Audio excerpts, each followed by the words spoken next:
Prije nego što ti ispričam ovu dirljivu priču, napiši u komentarima odakle nas gledaš. Predivno je vidjeti dokle naše priče dopiru. Idemo na današnju priču. Restoran Stari Puntijar u Zagrebu bio je te večeri ispunjen šumom razgovora, zveckanjem čaša i tihim smijehom gostiju. Sve je mirisalo na svečanu prigodu, 50. rođendan Marka Kovača, čovjeka kojeg su mnogi smatrali povučenim, ali stabilnim osloncem svoje obitelji. Stolovi su bili prekriveni bijelim stolnjacima, konobari u urednim uniformama donosili su jela od više sljedova, a vino iz Slavonije obilno se točilo. Na prvi pogled sve je odavalo dojam luksuza i savršenog sklada. Marko je sjedio na čelu dugog stola, okružen prijateljima, poslovnim partnerima i rodbinom. Na njegovom licu bio je smiren osmijeh, ali oči su mu odavale blagu sjenu umora. U kutu prostorije svirala je tiha glazba tamburaša, a atmosfera se činila gotovo savršenom. No, upravo u tom trenutku, kad je sve izgledalo skladno, njegova supruga Ivana ustala je sa stolice. Svi su pogledi odmah krenuli prema njoj. Bila je odjevena u elegantnu crnu haljinu koja je savršeno pristajala njenoj figuri. Na licu joj se zrcalio samopouzdani osmijeh žene koja zna da dominira prostorijom. Podigla je čašu crnog vina, lagano je zakoračila korak naprijed i izgovorila: "Mislim da svi ovdje znaju tko je u ovom braku zapravo stigao do vrha." Uslijedila je kratka tišina, a onda prigušeni smijeh. Netko je pokušao pljesnuti, ali zastao je, kao da je shvatio da je ton njezinih riječi bio oštriji nego što je trebalo. Marko je i dalje sjedio, lagano klimajući glavom, dok je u sebi osjetio hladan ubod ravno u srce. Nasmiješio se, onako kako to rade ljudi koji su navikli skrivati vlastitu bol, ali unutar njega nešto je nepovratno puklo. Ivana je nastavila govoriti s glasom koji je nosio notu ironije. Marko je uvijek bio taj tihi tip. Nije volio svjetla reflektora, nije se gurao naprijed, ali svi znamo da su bez mene naši životi ostali u sjeni. Ja sam ta koja je preuzela rizik, koja je uložila trud, koja je izborila mjesto u vrhu pravničkog svijeta. Zato podignimo čaše ne za njega, nego za nas, jer bez mene ne bismo bili ovdje. Salom se prolomio smijeh, ovaj put glasniji. Nekolicina gostiju pogledala je prema Marku, možda s trunkom nelagode, ali nitko nije rekao ništa. Čaše su se sudarale, vino se pilo, a on je ostao sam u toj buci, u toj lažnoj proslavi. Marko je u tom trenutku osjetio hladnoću koja mu je prošla kroz cijelo tijelo. Znao je da ga žena upravo pred svima pretvorila u predmet šale. Nije to bio prvi put da je pokušala poniziti njegov doprinos, ali nikada nije bilo ovako javno, ovako besramno. Njegov pogled je ostao smiren, ali u dubini njegovih očiju počela se paliti nova vatra. Bio je to plamen odlučnosti, leden i jasan, plamen čovjeka koji je shvatio da mu je oduzeto dostojanstvo. A čovjeku, kad mu oduzmu dostojanstvo, ostaje samo jedno, povratiti ga bez obzira na cijenu. Nakon zdravice, večer se nastavila uobičajeno. Posluženi su dezerti, donijeta torta s 50 svjećica, gosti su pjevali sretan rođendan. Marko je sve odradio kao glumac koji zna svoju ulogu, nasmiješio se, zahvalio, prerezao tortu, fotografirao se s gostima. Izvana ništa nije odavalo buru koja je kipjela u njemu. Ivana se zabavljala, primala komplimente i dalje bila zvijezda večeri. Ali Marko je znao da je upravo tada sve završilo. Njegov pogled, skriven iza osmijeha, više nije bio pogled supruga. Bio je to pogled čovjeka koji planira. Kasnije, dok su gosti odlazili, nekoliko njih mu je čestitalo, stiskalo ruku i govorilo: "Sjajna večer, Marko." On se samo zahvaljivao, svjestan da se nitko zapravo nije obazirao na njega. Svi su slavili Ivanu, njezin uspjeh, njezinu samouvjerenost. On je bio tek kulisa, figura koja je ispunila prazno mjesto za stolom. Kad su konačno ostali sami u restoranu koji se praznio, Marko je promatrao Ivanu kako razgovara na mobitel s nekim važnim tonom. Nije ga ni pogledala i baš tada u toj tišini shvatio je. Ovo nije bila samo šala. Ovo je bio znak da ga je ona već izbrisala iz vlastite priče. On više nije bio partner, već statist. I ako nešto ne promijeni, zauvijek će ostati u toj ulozi. Na putu kući, vozeći kroz noćne ulice Zagreba, Marko je šutio. Ivana je govorila o nadolazećim projektima, o sastancima, o planovima za firmu. Nije ga ništa pitala.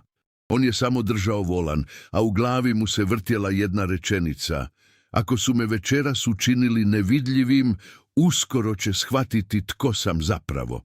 Te noći, dok je ležao budan u krevetu pored žene koja se okrenula na drugu stranu i odmah zaspala, Marko je donio odluku. Nije će vikati, nije će tražiti osvetu glasnim riječima. Njegovo oružje bit će tišina. Ali iza te tišine krilo se nešto mnogo snažnije, plan koji će promijeniti sve. Sljedećih dana Marko je nastavio svoju rutinu kao da se ništa nije dogodilo. Buđenje u 6, tiha kava u kuhinji dok je grad još spavao, odlazak u ured u centru Zagreba, povratak kasno navečer. Izvana njegov život je izgledao jednako kao i uvijek, ali iznutra svaki trenutak bio je obojen novim osjećajem da je postao duh u vlastitom domu. Ivana je bila sve prisutna. Njezino ime pojavljivalo se u novinama, na portalima, u poslovnim krugovima. Nova zvijezda hrvatskog prava, najutjecajnija odvjetnica godine, žena koja ruši barijere. Svi su je slavili.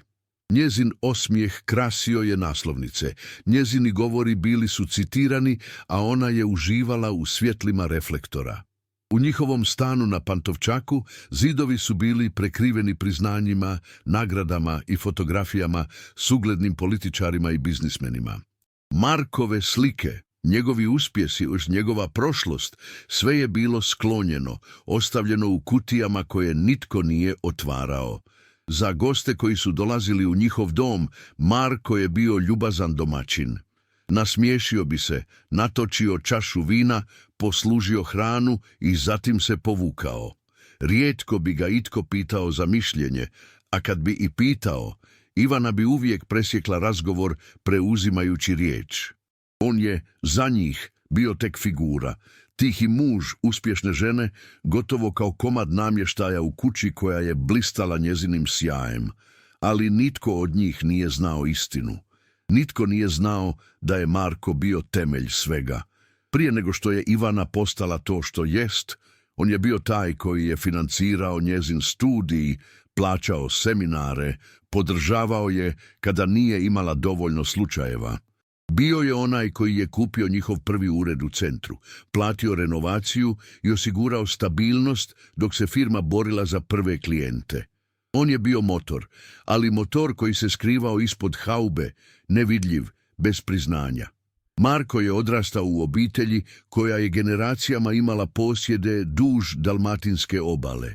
Njegov djed je bio među prvima koji su ulagali u turizam u Dalmaciji, a otac je nastavio graditi mrežu nekretnina, vila i apartmana. Nakon očeve smrti, Marko je preuzeo sve, ali je to radio tiho, daleko od javnosti. Nije volio pokazivati bogatstvo, nikada se nije razmetao. Dok su drugi kupovali skupe automobile i brodove, on je ulagao u dionice, fondove i nove projekte.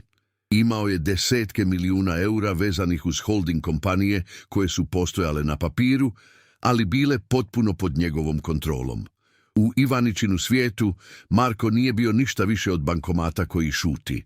Ali u stvarnosti on je bio kralj bez krune, čovjek koji je imao moć u svojim rukama, ali ju nikada nije pokazivao. A sada, kada je bio ponižen pred svima, shvatio je da je došlo vrijeme da promijeni pravila igre. Jedne večeri, dok je sjedio sam u svom kabinetu i pregledavao stare dokumente, osjetio je kako mu u glavi raste ideja. Ako je za sve ove godine mogao ostati u sjeni, mogao je i dalje. Ali ovaj put njegova šutnja neće biti slabost, bit će oružje. Nije trebao vrištati niti prijetiti. Trebao je samo povući konce koje je i onako držao. U tom trenutku vrata su se otvorila. Petra, njihova kći, vratila se iz Beča na vikend. Nosila je skupocjenu torbu, najnoviji mobitel u ruci i stav arogancije koji je podsjećao na njezinu majku. Bog tata, rekla je ravnodušno, ne podižući pogled s ekrana. On se nasmiješio, pokušavajući započeti razgovor. Kako ide staž u Brukselsu? Petra je slegnula ramenima i promrmljala, ne bi razumio. Taj kratki dijalog, hladan poput noći u kojoj su sjedili, bio je dovoljan da Marko shvati koliko je nevidljiv postao i u vlastitoj obitelji. Nije bio samo muž u sjeni, bio je i otac kojeg kći nije primjećivala. Svaka njegova riječ nailazila je na zid, svaka gesta bila je ignorirana, ali Marko nije planirao očajavati. U toj šutnji, u toj hladnoći, počeo je osjećati snagu. Ako ga nisu vidjeli, to je značilo da može djelovati neopaženo. Ako su ga svi smatrali nevažnim, tada nitko neće primijetiti kada počne povlačiti poteze. A ti potezi, znao je, promijenit će sve. Te noći, dok su Ivana i Petra spavale, Marko je otvorio sef u svojoj radnoj sobi. Izvadio je stare bilježnice, ugovore i račune. Svaki list papira bio je podsjetnik na njegovu moć, na mrežu imovine i ulaganja koje nitko osim njega nije razumio u potpunosti. Listajući ih, osjetio je kako mu se srce smiruje. Nije bio izgubljen, nije bio nemoćan. Bio je skriveni gospodar carstva koje su oni uzimali zdravo za gotovo. U sebi je tiho izgovorio, ako sam za njih nevidljiv, neka tako i ostane. Ali sada ću im pokazati što znači kad nevidljivi suprug odluči postati vidljiv. Marko je rijetko pričao o prošlosti, ali sjećanja su se vraćala sama, kao da ga podsjećaju gdje je sve počelo. Nije to bila prva večer kada ga je Ivana ranila. Mnogo prije one ponižavajuće zdravice postojao je trenutak koji mu se urezao u pamćenje. Trenutak kada je shvatio da je njihov brak prestao biti partnerstvo i postao natjecanje. Bilo je to prije više od 10 godina, kada je Ivana prvi put trebala postati partner u odvjetničkom društvu u kojem je radila. Bila je uvjerena da će njezini rezultati, njezino zalaganje i uspješni slučajevi biti dovoljni. Večer prije glasanja sjedila je u dnevnoj sobi, nervozno listajući dokumente. Marko je pokušao smiriti atmosferu, donio joj je čaj i rekao, bez obzira na ishod, ja znam koliko si sposobna. Ako ne uspije sada, uspjet ćeš idući put. Ivana ga je pogledala s onim oštrim sjajem u očima i odgovorila, lako je tebi govoriti. Ti nikada nisi morao boriti se, sve ti je došlo servirano. Njegove riječi utjehe nisu naišle na zahvalnost, nego na optužbu. I baš tada, u trenutku frustracije, Ivana je zgrabila kristalnu vazu koja je pripadala Markovoj obitelji generacijama i bacila je na pod. Zvuk razbijenog kristala razlio se po prostoriji poput pucnja. Marko je stajao ukočen, gledajući ostatke na podu, ne vjerujući što se upravo dogodilo. Nikada nisi bio borac, Marko, viknula je. Živiš od nasljeđa, od sigurnosti, a ja moram sve izboriti sama. Ti nikada nećeš razumjeti kako je to. On je pokušao prići, staviti ruku na njezino rame, ali ona se povukla kao da ga prezire. Tada je prvi put osjetio hladnoću između njih, hladnoću koja će godinama kasnije postati ledeni zid. Kasnije te večeri, dok je čistio staklo s poda, Marko je shvatio nešto bolno. Ivana ga više nije gledala kao partnera. Gledala ga je kao nekoga tko je prepreka, simbol onoga što ona prezire, lakoću koju je ona smatrala nepravednom. To je bio trenutak, razmišljao je sada, dok je sjedio sam u svom kabinetu. Tada je ljubav prestala, a na njeno mjesto došla je računica. Sljedećeg dana na poslu, Marko se prisjetio još jednog detalja. Kada Ivana nije postala partner, nije pokazala ni trunku zahvalnosti što ju je on te večeri tješio. Umjesto toga, vratila se kući kasno, a na njegov pokušaj razgovora samo je odmahnula rukom. Pusti me, ne razumiješ ti to. Od tog trenutka počela je mjeriti njegovu vrijednost ne ljubavlju, nego sposobnošću da je podrži u njenim ambicijama. Svaka njegova gesta dobrote bila je pogrešno protumačena. Ako bi joj donio večeru, rekla bi da ju podcjenjuje. Ako bi joj rekao da se odmori, tvrdila je da je omalovažava. Ništa više nije bilo dovoljno. S vremenom te male pukotine pretvorile su se u ponor. Marko je i dalje ulagao u njezine projekte, plaćao putovanja, podržavao je kad bi posrnula, ali nikada nije dobio priznanje. Umjesto toga dobio je sve više kritika, sve više podsjećanja da, prema njezinim riječima, nije znao što znači boriti se. U tim godinama Petra je još bila mala, a Marko je pokušavao barem s njom pronaći utjehu. Ipak, kako je rasla, Ivana je uspijevala oblikovati kćer po svojoj slici. Petra je upijala majčinu hladnoću, majčin prezir prema svemu što nije blještavo i moćno. I tako je polako Marko izgubio i njezine oči. Dok je sada sjedio i prevrtao stare bilješke, Marko je osjetio mješavinu bijesa i gorčine. Ta vaza od kristala bila je više od predmeta, bila je simbol. Simbol trenutka kad je shvatio da Ivana više ne gleda u njega s ljubavlju, da ga je pretvorila u projekciju svojih frustracija. Zatvorio je oči i prisjetio se zvuka stakla koje puca, zvuka koji je odjeknuo kroz cijeli njihov brak i koji je zapravo nikada nije prestao. Taj odjek je sada ponovno bio tu, glasniji nego ikad. Tada sam izgubio njezin pogled, mislio je, ali sada je ona izgubila moj. U toj misli Marko je pronašao snagu, jer ako je jednom mogao preživjeti njezinu izdaju, sada je mogao preokrenuti cijelu priču. Ona je mislila da je on slab, da je nevidljiv. Ali ono što nije znala jest da je upravo njegova tišina bila njegova najveća moć. Subotnje večeri u stanu na Pantovčaku uvijek su izgledale isto. Ivana je sjedila za stolom, tipkala na laptop dok je uz telefon vodila 2 razgovora istovremeno, a Petra se povukla u svoju sobu, noseći sa sobom svijet koji se vrtio samo oko nje. Marko bi često ostajao u dnevnoj sobi, pokušavajući pronaći razlog da ih okupi, da barem na trenutak budu obitelj. No, već je znao, te su večeri bile prazne. Petra je sada imala 22 godine i studirala političke znanosti u Beču. Bila je ambiciozna, pametna, lijepa i hladna. Na prvi pogled prava nasljednica svoje majke. Marko je to gledao s ponosom, ali i tugom, jer u svemu što je ona postajala, sve manje je bilo njega. Te večeri, kad se vratila s kratkog boravka u Brukselsu, gdje je imala staž, Marko je pokušao otvoriti razgovor. Sjedili su za stolom, a on je s osmijehom pitao: Petra, reci mi kako ide tamo u Brukselsu. Mora da je zanimljivo raditi u srcu Europe. Ona nije podigla pogled sa svog mobitela. Prstima je brzo prelazila preko ekrana, dopisujući se s nekim. Dobro je, rekla je ravnodušno, ali ti to i onako ne bi razumio. Marko je osjetio da mu se grlo steže. Te 3 riječi bile su hladne, kao nož. Ne bi razumio, kao da su sve godine koje je proveo gradeći temelje njihova života nestale u tom jednom trenutku. Kao da nije bio dostojan ni znati što njegova kći radi, čemu teži, što je muči. Pokušao je zadržati mirnoću. Možda ipak razumijem više nego što misliš. Znaš, i ja sam puno vremena proveo u inozemstvu kad sam bio mlađi. Nije lako biti sam.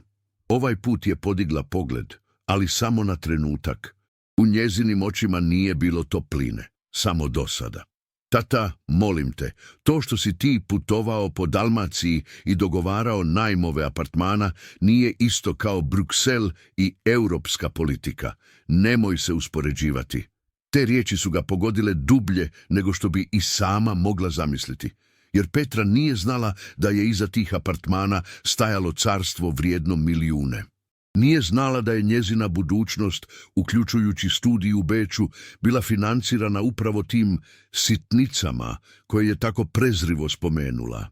Za nju on je bio čovjek iz prošlosti, staromodan, bez stvarne težine u svijetu kojem je ona pripadala. Ivana je, kao da nije ništa čula, nastavila tipkati po laptopu.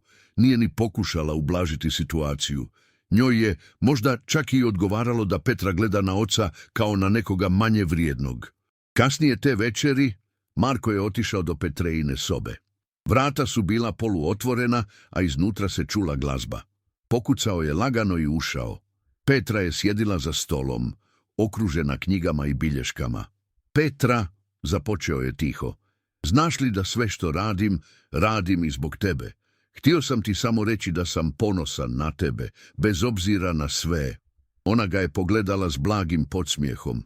Tata, ti stvarno ne moraš pokušavati. Nije ovo tvoja priča. Ovo je moj život. A ja ne želim živjeti kao ti. Te riječi, jednostavne i hladne, srušile su posljednju iluziju koju je imao. Nije bio samo nevidljiv suprug. Bio je i nevidljiv otac. Čak i kada je davao sve, bio je sveden na ništa. Ipak, u toj boli, Marko je osjetio novu jasnoću. Ako ga je i vlastita Kači odbacila, onda više nije imao što izgubiti. On, koji je sve davao, postao je stranac u vlastitoj obitelji. A kad čovjek shvati da nema što izgubiti, postaje opasan. Dok je zatvarao vrata Petreine sobe, u glavi mu se rodila misao. Možda je sada vrijeme da i oni osjete što znači biti nevidljiv. Ako ja za njih ne postojim, onda neće postojati ni njihovi privilegiji. Te noći, u svom kabinetu, otvorio je mapu s dokumentima vezanim uz njezin fond za studij. Do tada je sve bilo jednostavno. Sredstva su joj bila dostupna kad god poželi, ali Marko je počeo planirati izmjenu. Ako je htjela njegov novac, morat će ga zaslužiti. Ako je htjela budućnost, morat će proći kroz ono što je on prolazio, borbu, rad, žrtvu. Nije to bila osveta, barem ne u potpunosti. To je bio način da je probudi, da je natjera da vidi tko je on zapravo bio i što je sve učinio.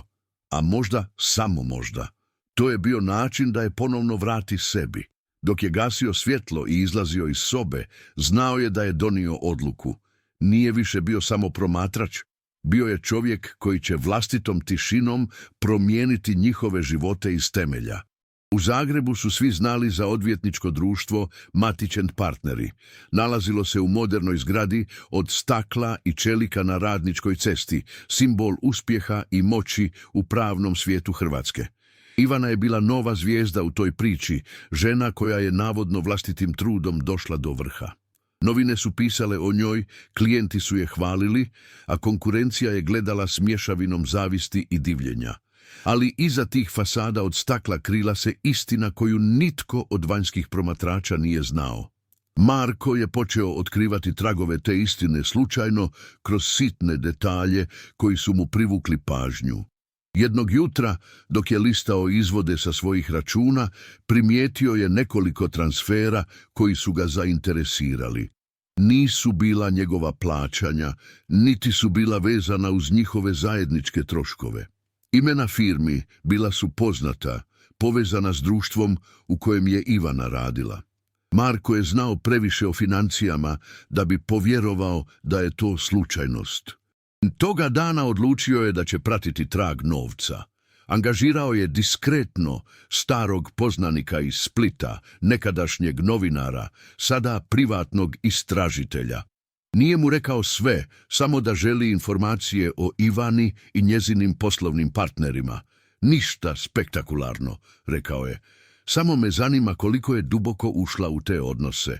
Nekoliko tjedana kasnije dobio je fascikl. Kad je otvorio, osjetio je da mu se srce steže. Fotografije, datumi, telefonski ispisi. Ivana nije samo radila do kasno. Ivana se viđala s Darijom, sinom jednog od osnivača odvjetničkog društva.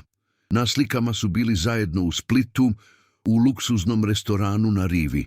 Noći provedene u hotelima, telefonski pozivi u 2 ujutro, pokloni koji nikada nisu došli u kuću. Marko je dugo sjedio gledajući te dokaze. Nije plakao, nije vikao, samo je osjećao kako se unutar njega stvara ledena praznina. Ovo više nije bilo samo pitanje braka. Ovo je bila izdaja koja je imala cilj, jer nije bila riječ o ljubavi, bila je riječ o moći. Dario je bio ključ, sin čovjeka koji je osnovao društvo, mladi lav koji je tražio put do vrha. Ivana je shvatila da će uz njega dobiti sve ono što je htjela, prestiž, status, nove mogućnosti. Marko je bio temelj, ali temelji se ne slikaju za naslovnice. Dario je bio slika, a Ivana je željela pripadati slici. Dakle, sve je bilo planirano, pomislio je Marko. Dok sam ja gradio, ona je tražila način da ode s onim tko joj više odgovara za priču. Sutradan sjeo je u auto i otišao do jedne od svojih vila u blizini Splita. Bila je skrivena iza visokih borova s pogledom na more koje se gubilo u horizontu. Ondje je razmišljao satima, gledajući kako valovi udaraju o stijene.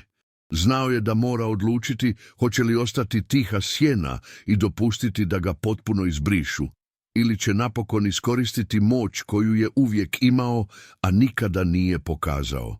U tom trenutku sjetio se riječi koje mu je Ivana izrekla prije mnogo godina, kad je razbila onu kristalnu vazu: nikada nisi znao boriti se. Te riječi sada su ga progonile, ali i davale snagu, jer ako je ikada postojalo vrijeme da dokaže da zna boriti se, bilo je sada. Marko je znao da ne smije reagirati impulzivno.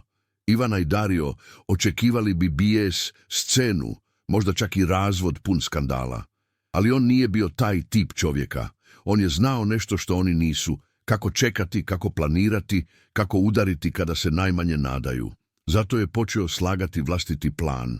Prvo je povukao svoje udjele iz nekoliko manjih tvrtki koje su bile povezane s odvjetničkim društvom. To nitko nije primijetio odmah, ali znao je da će uskoro osjetiti posljedice. Zatim je počeo prebacivati kontrolu nad nekretninama iz starih holdinga na nova imena, gdje je samo on imao pristup. Bio je to spor, pažljiv proces, gotovo nevidljiv za one koji su gledali izvana. Ali upravo u tome je bila njegova snaga. Radio je u tišini dok su drugi vjerovali da spava. U međuvremenu nastavio je igrati ulogu supruga. Nasmijavao se na večerama, dolazio na događaje, pozdravljao Ivanu pred drugima. Ali iza tog osmijeha krila se hladna odlučnost. Ivana je mislila da vodi igru, ali u stvarnosti ona je bila samo pijun na Markovoj ploči.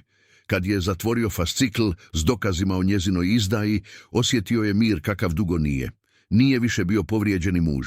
Bio je strateg, a strateg zna da pobjeda ne dolazi glasno, nego tiho, kada protivnik najmanje očekuje.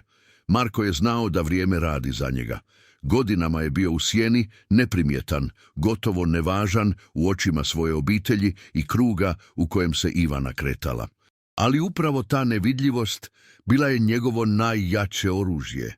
Nitko nije postavljao pitanja, nitko nije gledao gdje on usmjerava novac, nitko nije razmišljao o tome koliko moći zapravo posjeduje. Oni su ga otpisali i zato nisu primijetili da se vraća u igru. Prvi potez bio je jasan. Nekretnine, obitelj Kovač imala je impozantno carstvo raspoređeno duž obale, od Baške Vode pa sve do Cavtata. Apartmani, vile, zemljišta s potencijalom za turističke komplekse. Većinu tih ulaganja Marko je vodio kroz složene holding strukture koje su bile registrirane na više mjesta, od Zagreba do Splita, pa čak i u inozemstvu. Na papiru sve je izgledalo udaljeno od njega, ali u stvarnosti svaki ključ i svaka odluka bili su u njegovim rukama. Tog tjedna sjeo je u svoj ured i potpisao seriju dokumenata koji su prenijeli kontrolu s Ivane i Petre na njega osobno. Njihova imena još su se vodila u papirima, ali stvarna moć pristupa, lozinke, računi, punomoći pripadala je samo njemu. Ako bi Ivana pokušala povući sredstva ili Petra tražila novac za svoj luksuzni život u Beču, naišle bi na zid. Zid koji je Marko tiho i strpljivo gradio. Drugi potez bio je mnogo osobniji. Fond koji je stvorio za Petru, vrijedan nekoliko milijuna eura, do tada je bio oblik sigurnosti. Sve što je trebala za studij, putovanja i luksuz dolazilo je iz njega. Ali Marko je promijenio pravila igre. U dokumentima koje je prepravio stajalo je da sredstva može koristiti samo ako 2 godine radi na društveno korisnim projektima u Hrvatskoj. Ako želi moj novac, mislio je, onda će morati razumjeti njegovu vrijednost. Neka nauči što znači graditi, a ne samo trošiti. Treći potez bio je udarac koji će Ivana osjetiti najjače, njegov kapital u odvjetničkom društvu. Malo tko je znao da Marko kontrolira gotovo 20% ukupnog kapitala kroz različite kanale ulaganja. Ivana je taj kapital uzimala zdravo za gotovo, kao da je to nešto što joj prirodno pripada. Ali kad je Marko povukao novac, društvo je osjetilo udarac. Odjednom su morali rezati troškove, smanjivati timove, objašnjavati investitorima zašto se povjerenje urušava. Marko nije podizao glas, nije pritiskao. Samo je potpisivao dokumente, slao diskretne upute i gledao kako se kula od stakla, koju je Ivana gradila, počinje ljuljati. Njegov stari prijatelj iz Splita, onaj isti istražitelj koji mu je donio dokaze o njezinoj izdaji, sada mu je davao informacije iznutra. Slušaj, rekao mu je jednog popodneva preko telefona, priča se da Dario gubi kontrolu. Neki klijenti ne žele više raditi s njim, a ima i priča o noćnim izlascima, alkoholu, pa čak i kockarskim dugovima. Ako to ispliva, bit će skandal. Marko je mirno odgovorio, pusti neka ispliva, ja ću samo paziti da ode u pravom smjeru. Te noći, dok je sjedio sam u svojoj radnoj sobi, uzeo je čašu vina i pogledao kroz prozor na svjetla Zagreba. Osjećao je kako mu se vraća nešto što je godinama bilo mrtvo, osjećaj kontrole. Nije to bila osveta u klasičnom smislu. Nije želio uništiti Ivanu iz puke mržnje. Želio je samo da shvati tko je zapravo bio arhitekt njezina uspjeha. Bez njega ona je bila ništa drugo doli maska. Kad se vratio u spavaću sobu, Ivana je spavala. Lice joj je u polumraku izgledalo mirno, gotovo nevino. Marko ju je promatrao nekoliko trenutaka i u sebi rekao, mislila si da si carica, ali nikada nisi shvatila da si živjela u mom carstvu. Sljedećih dana vijesti su počele curiti. Financijski problemi u Matić & Partnerima, povlačenje investitora, glasine o Dariovom ponašanju. Marko nije morao učiniti ništa više osim gledati kako domino efekt ruši sve što su gradili na njegovim temeljima. Ivana je trčala s jednog sastanka na drugi, pokušavala gasiti požare, ali što je više pokušavala, to je više tonula. Marko je za to vrijeme nastavio živjeti mirno. Odlazio je na tržnicu, vozio do svojih vila na obali, provodio sate šetajući uz Savu. Bio je tihi car, gospodar igre koju je nitko drugi nije shvatio da se igra. I upravo tada, dok su se oni borili s krizom, Marko je shvatio nešto važno. Njegova tišina, koju su godinama ismijavali, sada je postala najglasniji odgovor i što je manje govorio, to je više upravljao. Jesen u Zagrebu stigla je naglo, s kišom koja je neumorno lupkala po staklenim fasadama poslovnih zgrada. Na Radničkoj cesti, iza sjajnog ulaza odvjetničkog društva Matić & Partneri, atmosfera više nije bila glamurozna. Nekoć užurbani ured, u kojem su mladi pravnici sanjali karijere, sada je bio mjesto šaputanja, nesigurnih pogleda i stalnih sastanaka iza zatvorenih vrata. Markov povlačenje kapitala djelovalo je poput detonatora. Bez njegovih diskretnih ulaganja, tvrtka je izgubila 20% likvidnosti. Klijenti su osjetili nesigurnost, a investitori počeli povlačiti i ono malo što je ostalo. Izvana sve je još uvijek izgledalo besprijekorno, elegantni odjela, luksuzne torbe, skupocjeni satovi. Ali iza te Armani fasade širila se panika. Ivana je svakog jutra dolazila u ured u savršeno krojenom odjelu, kao da je sama slika uspjeha. Ali iza zatvorenih vrata njezin glas je drhtao dok je raspravljala s kolegama. Ovo je samo privremeno, govorila je. Naći ćemo novog investitora, premostit ćemo krizu. No, u očima onih koji su je slušali više nije bilo onog istog divljenja. Umjesto toga vidjeli su strah, a onda su počele izlaziti priče o Dariju. Tabloidi su se dočepali fotografija, kasnonoćni izlazi u klubovima u Splitu, kockarnice, pa čak i snimka kako ulazi u hotelsku sobu s jednom od pripravnica. Ono što je Marko znao tjednima ranije sada je postajalo javna stvar. Vijesti su se širile brže nego što ih je Ivana mogla gasiti. Upravni odbor nije imao izbora, Dario je bio suspendiran, a Ivana je stavljena pod etičku reviziju. Odjednom, žena koja je donedavno bila lice uspjeha sada je bila simbol problema. Kolege su je izbjegavale, prijatelji prestali zvati. Telefoni koji su nekada neprestano zvonili, sada su šutjeli. Jedne večeri, dok je sjedila u uredu, gledala je svoj odraz u staklu prozora. Skupi sako, savršeno našminkano lice, ali oči su odavale umor i očaj. Pitala se kako se ovo moglo dogoditi, kako sam od kraljice postala sumnjiva. Odgovor je, naravno, bio jednostavan, ali ona to još nije znala. Marko je bio tiha sila iza svega. U međuvremenu, Petra je u Beču počela osjećati posljedice. Bankovna kartica koja joj je godinama bila bez dna odjednom je odbijala transakcije. Kada je pokušala kontaktirati banku, obavijestili su je da sredstva iz fonda nisu više dostupna bez posebnih uvjeta. Nazvala je majku, koja je tada već bila duboko u problemima. Mama, što se događa? Kartica mi ne radi, rekla je Petra, panično. Ivana je pokušala zvučati smireno. Ne brini, riješit ću to. To su samo tehničke stvari. Ali čim je spustila slušalicu, osjetila je kako joj se zidovi zatvaraju. Nije imala kontrolu ni nad financijama, ni nad pričom koja je bježala iz njezinih ruku. Petra je ubrzo počela prodavati vlastite dizajnerske haljine i torbe na internetu. Za djevojku koja je odrasla vjerujući da je luksuz njezino pravo, to je bio šok. Prijatelji u Beču počeli su primjećivati promjene, a Petra je po prvi put osjetila što znači nemoć. Marko je sve to gledao iz sjene. Nije uživao u njihovoj patnji, barem ne na način kako bi netko svetoljubiv uživao. Za njega to je bila pravda.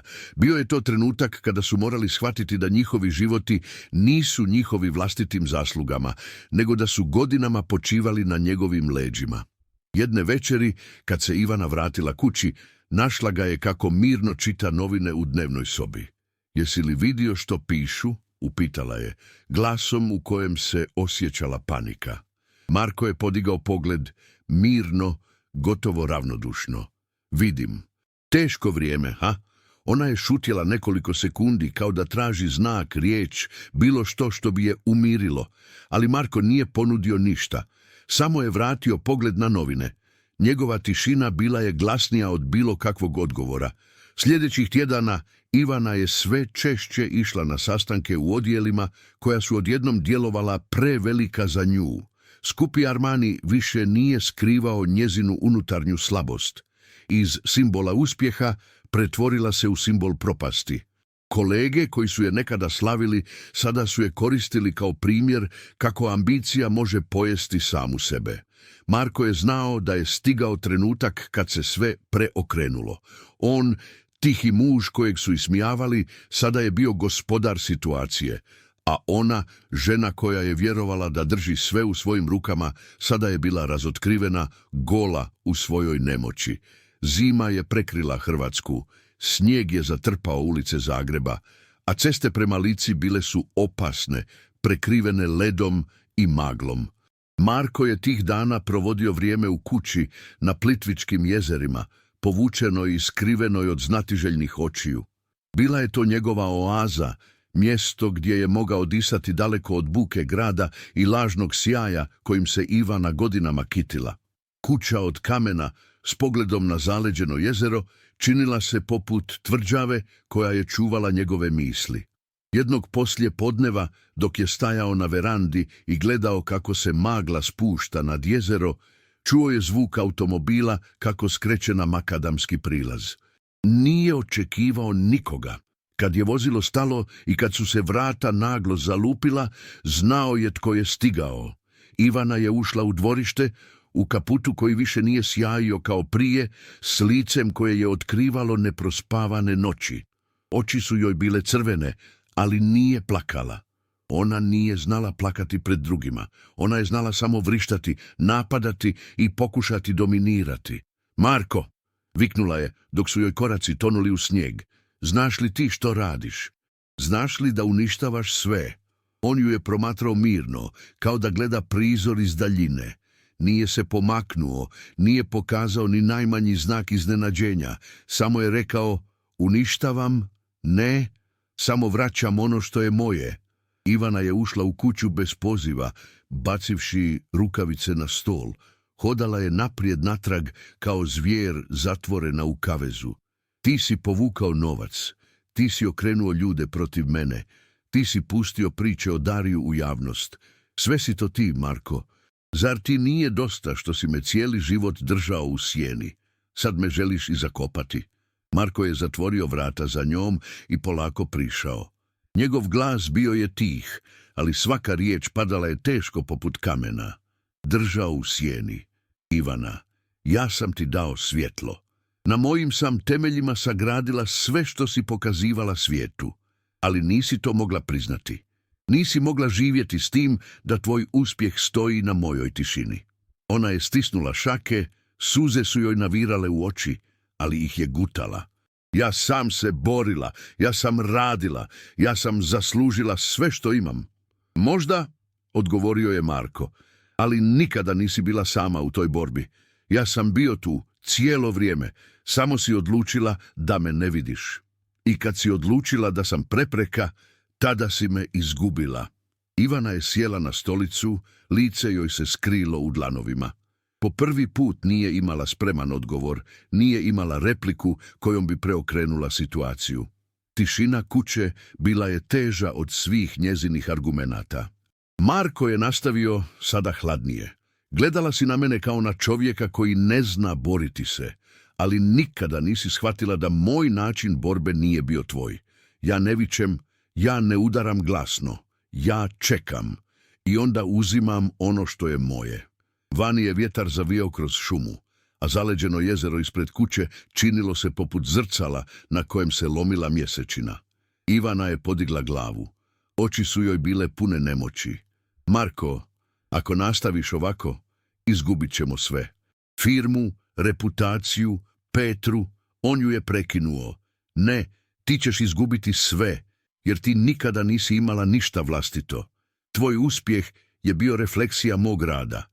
Kad se taj odraz razbije, ostaje samo praznina. Njegove riječi padale su kao udarci, ali bez povišenog tona. Bio je to Marko, kakvog ona nikada nije vidjela.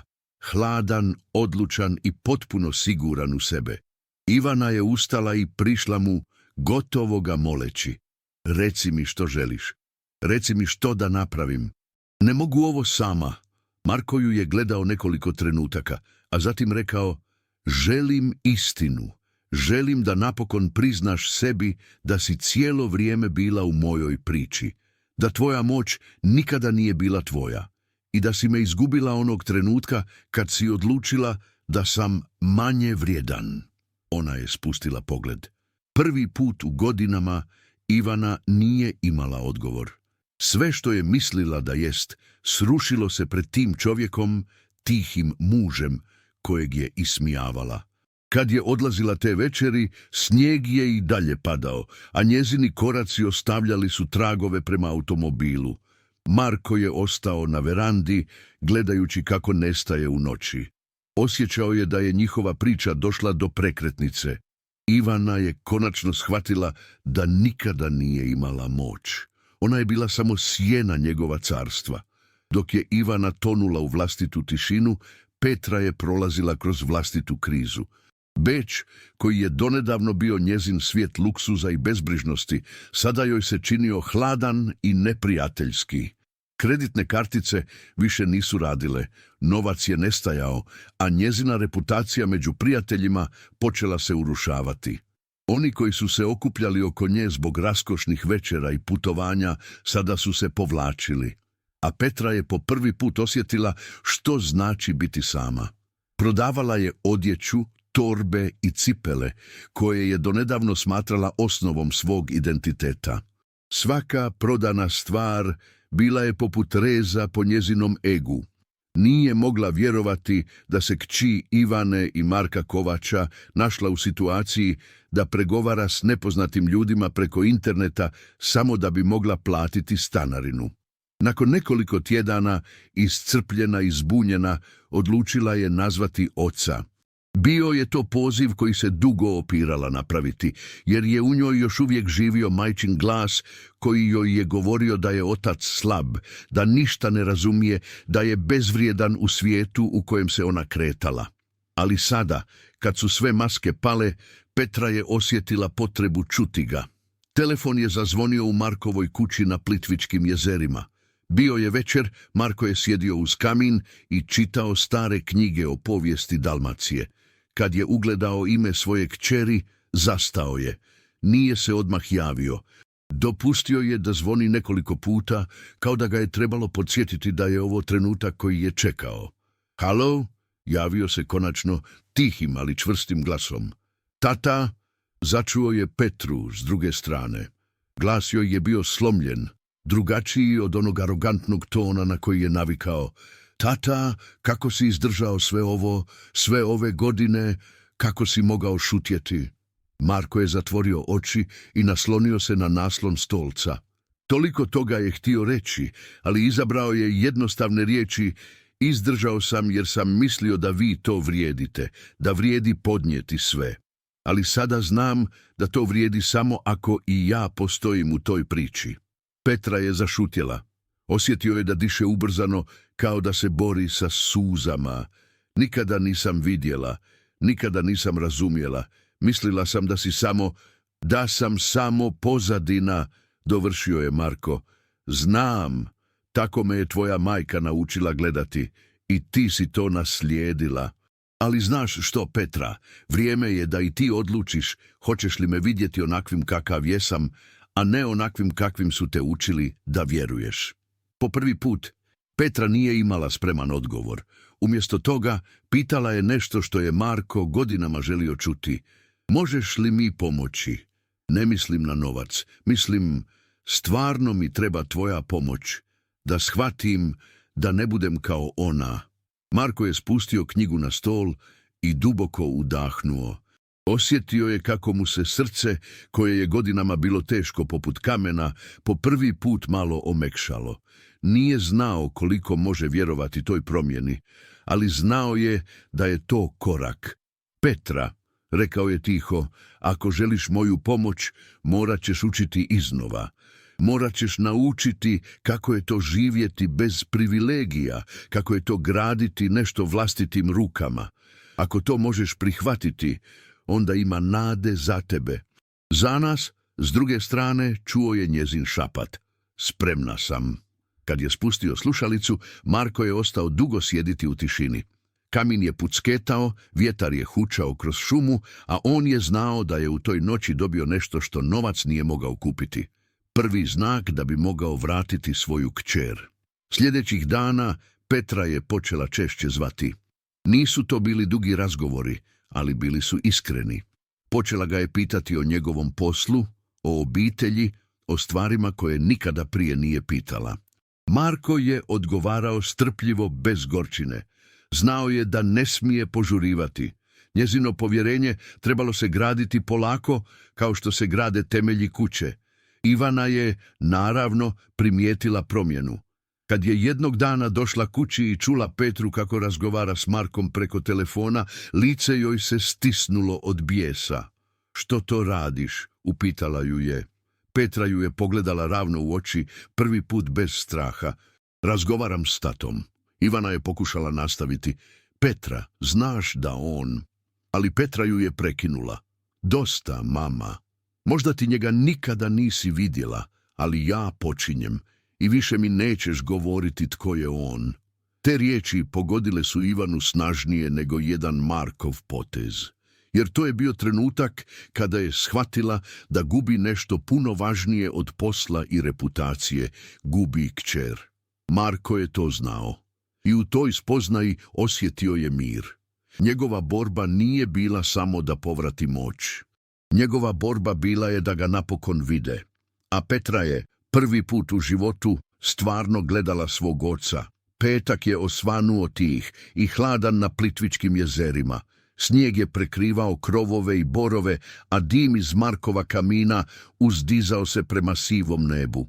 U kući je mirisalo na ribu i začine. Marko je pripremao večeru.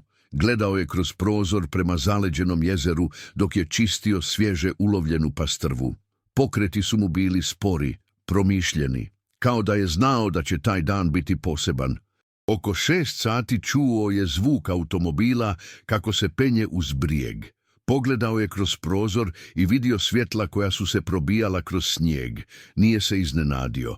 Znao je da će doći. Ivana je izašla iz auta prva. Nije nosila skupe kapute ni torbe, nije imala šminke na licu. Samo jednostavan kaput, kosa svezana u rep i oči koje su odavale dubok umor. Bila je to žena koju Marko godinama nije vidio, lišena maske, bez arogancije. Samo Ivana, ogoljena do kosti. Petra je došla nekoliko minuta kasnije, noseći u rukama kruh koji je sama ispekla. Za večeru, rekla je tiho, kad je Marko otvorio vrata. Bio je to znak, mala gesta, ali za njega ogromna. Njegova kći, koja je donedavno živjela u svijetu gdje je sve bilo kupljeno, sada je donijela nešto vlastitim rukama. Sjeli su za stol, kamin je grijao prostoriju, a kroz prozore se vidio snijeg kako polako prekriva stazu. Marko je poslužio ribu i povrće, natočio vino i sjeo nasuprot njima. Tišina je isprva bila gusta, teža od svih riječi. Nitko nije znao kako započeti. Ivana je konačno progovorila. Glas joj je bio tih, bez onog uobičajenog samopouzdanja. Neću te moliti za oprost, Marko. Znam da to ne mogu. Ono što sam učinila, ono što sam rekla, to ne nestaje. Ali mogu te zamoliti za nešto drugo. Za mogućnost da počnemo iznova. Ako ne kao supružnici, onda barem kao dvoje ljudi koji su jednom voljeli. Marko ju je promatrao, nije odgovorio odmah. Njegovo lice bilo je mirno, ali u očima mu se vidjela procjena, vaga na kojoj je mjerio svaku njezinu riječ. Izgubila si sve, rekao je naposljetku, i tek kad si izgubila, sjetila si se mene. Reci mi, Ivana, da li bi večeras bila ovdje da tvoje carstvo nije palo? Ona je spustila pogled. Možda ne bih, ali sada jesam. I prvi put, nakon dugo vremena, ja sam ja, bez maske, bez predstave. Petra je tada pogledala oca. Tata, ja ne znam možemo li ikada biti ona obitelj koju sam zamišljala kad sam bila dijete, ali znam da želim da te upoznam, da te stvarno upoznam i da mi oprostiš što sam bila slijepa. Marko je osjetio kako mu grlo steže. Pogledao je svoju kćer i osjetio ono što je čekao godinama. Iskrenost. Petra, rekao je, oproštaj nije stvar riječi. On se dokazuje vremenom. Ako želiš da budemo obitelj, onda ćeš morati hodati sa mnom, polako bez prečica. Ja ću biti tu, ali ovaj put neću se skrivati. Večera je protekla u tišini, ali to nije bila ona stara tišina, puna preziranja i udaljenosti. Ovo je bila nova tišina, ona koja donosi mir nakon oluje. Jeli su pili vino, a u zraku se osjećalo da nešto počinje, ne staro, ne isto, nego novo. Kad su završili, Marko je ustao i natočio svima još po čašu vina. Pogledao je u Ivanu pa u Petru i rekao, ovo nije povratak na ono što je bilo, to je početak nečega drugog. Ako želimo ići naprijed, moramo prihvatiti da ono staro više ne postoji. Ivana je klimnula, suze su joj ispunile oči, ali ih nije pustila da padnu. Petra je, međutim, zaplakala tiho, prvi put pred ocem. On je pružio ruku i položio je preko njezine. Nikada više, rekao je Marko, neću dopustiti da me izbrišu. Naučio sam svoju lekciju. Naučio sam da moj glas vrijedi. I ako ćemo biti obitelj, onda će to biti obitelj u kojoj i ja postojim. Te noći, dok su sjedili uz vatru, više nisu trebale riječi. Bilo je dovoljno što su sjedili zajedno, što su dijelili isti stol, isti kruh i isto vino. 3 osobe koje su prošle kroz ponor, ali koje su sada imale priliku graditi nešto novo. Za Marka to je bio najveći trijumf. Ne njegova moć, ne njegovo bogatstvo, nego činjenica da je ponovno pronašao sebe i da ga više nikada nitko neće učiniti nevidljivim.